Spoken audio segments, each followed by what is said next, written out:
When you think of anime classics, what do you think of? Cowboy Bebop, Gundam, of course the big three, but what about modern anime classics? I'm talking about anime that have changed the goddamn game, who have breathed new life into stale tropes and made us excited about anime again. Today, I'd like to make the case for 3 truly spectacular modern anime who have not only changed my life, but helped revolutionize anime as a medium.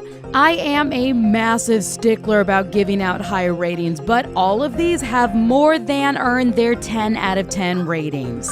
They are true leaders of anime, and I am so excited to make the case for them. These are in no particular order, as trying to compare them to each other would be a disservice to all of them. First up, we have Pluto, which came out of the gate as a modern classic, but then got horrifically buried by Netflix, who flung up the whole series in one go and didn't even try to promote it. This is honestly criminal, because Pluto might just be the best sci-fi anime of all time.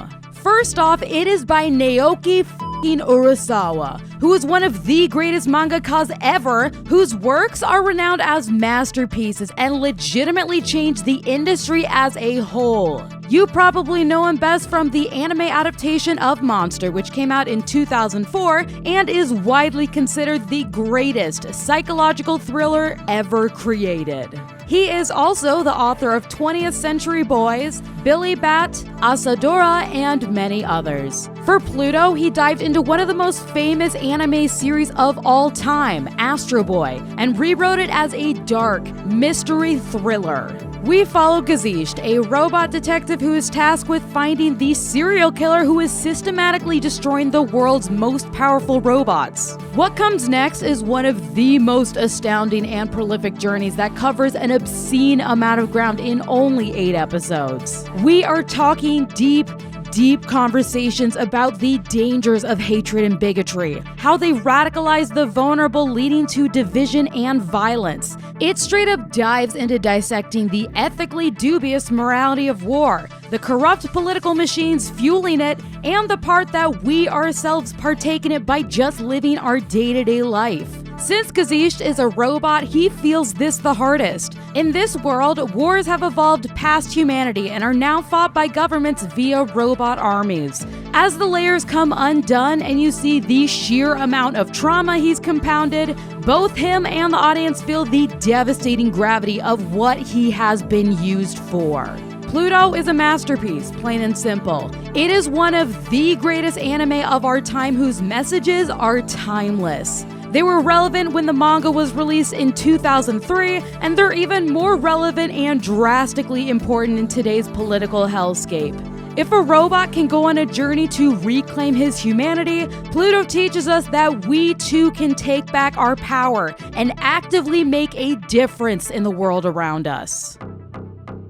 Next up, we have Dandadan, which has been the new darling of the anime world, and for very good reasons. Walking in the footsteps of FLCL, Kill la Kill, and Paprika, Dandadan is a true visionary.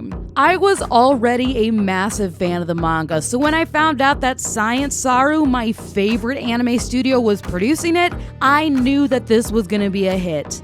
And then they bagged Kensuke Ushio, who is my favorite composer and one of the industry's most talented people.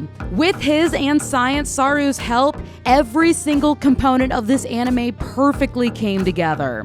Dandadan is a wild and unhinged tale about a drastically unlikely pair. Momo is a fiery gyaru, and Ken, who was later nicknamed Okarun, is a quiet otaku. Their hyperfixations clash horribly, as Okarun is obsessed with aliens and Momo believes in the spiritual supernatural world. After invalidating each other's beliefs, they end up testing the other by daring them to explore hotspots to prove their point. And Jesus, are their points proven in the most outlandish and insane way.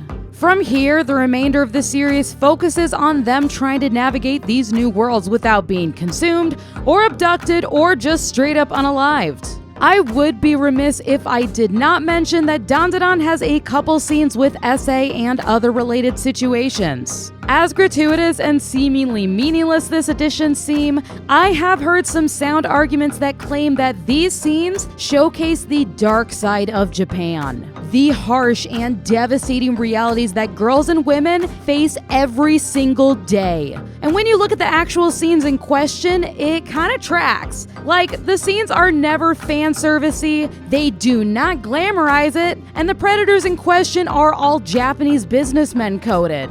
They definitely could have added some trigger warnings, and I know that everyone will have a different take on this component, but that's just something to think about. Dandadan was the top of so many people's favorite anime of 2024, including mine. It is very easy to see why this insane, adorable, and unhinged series won the hearts of so many. And the beauty is that it has only just started. If it could start off this strong, imagine the potential this could have for anime as a medium. And finally, we have Frieren Beyond Journey's End, which is the best fantasy anime ever. Plain and simple. I'm not leaving this open to arguments. The book is closed. This is the best, and here is why. Frieren deconstructs the tired fantasy tropes, the badly written female characters, and the entire plot of characters building up to defeat the big bad. Because the big bad in this world was already defeated, like 80 years ago. Frieren, the elf in the party, is immortal, but her companions are slowly passing as time's cruelty takes hold. For someone who's already been alive for 1,000 years, people and relationships are just kind of disposable. What is the point of getting attached to people when you're gonna outlive all of them? But when her party members do start dying, it hits her. Her callous attitudes have robbed her from being able to spend time with the people she actually really cared about. This makes her turn inward and re-examine how she exists in the world as a whole. Frieren is a show about learning how to find joy in the everyday adventures. It's about building community and growing to open yourself up. Since Frieren is 1,000 years old, she is very much stuck in her ways, so watching her journey as she grows and carves a new path for herself is honestly awe-inspiring. For me, it rebuffed that tired statement that once you hit insert age, then you are past the point of being able to change and grow as a person. Because Frieren is able to do the work and change, and she's been stuck in her ways for a millennium. What I love about Frieren is that it's a quiet anime. It truly feels like an anime extension of Middle-earth, because the sheer amount of Tolkien references, homages, and influence is palpable. And that was the real cincher in me falling head over heels for this show. Tolkien focuses on the everyday magic of these small day-to-day adventures, the interpersonal and slower moments that truly mold you as a person. If you're looking for a wham-bam action fantasy anime, this is probably not going to be the show for you. At least not at first. Although it does start off slower and quieter, when the action arcs pick up, they pick up like good God. That shit knocked me off my feet and absolutely floored me. Frieren Beyond Journey's End is one of those once-in-a-generation masterpieces that sets a new gold standard and a sea of emotional carnage in its wake. To be honest, isekai ruined the fantasy genre for me, and I was so close to not watching Frieren, but I was convinced, and I have never been so happy for that outside influence. This anime brought me back to fantasy. It brought me back home, and it gave me the space to reflect, heal, and honestly become a better person. I really hope that you're able to find some peace and healing from this anime. It really does give me hope for the future of anime. It gives me hope in myself, and it gives me the space to just exist and appreciate the everyday magic that is all around us. So I think the whole concept of the big three is just kind of dumb. Like, it really only is there to pit fandoms against each other. So I wanted to reclaim that through this video and carve out my own meaning for what that means to me at this time in my life. I truly do believe in these anime, and as cheesy as it sounds, they have legitimately changed my life. I really hope that I've been able to convey just how special they are, because they deserve just as much mainstream acclaim and success as the actual big three. What is your personal big three, and what type of impact have they made in your life? Sharing what we love is such a powerful way we can connect with our community, and I always have the best time getting recommendations and hanging out with all of you in the comments. So please let me know your thoughts below.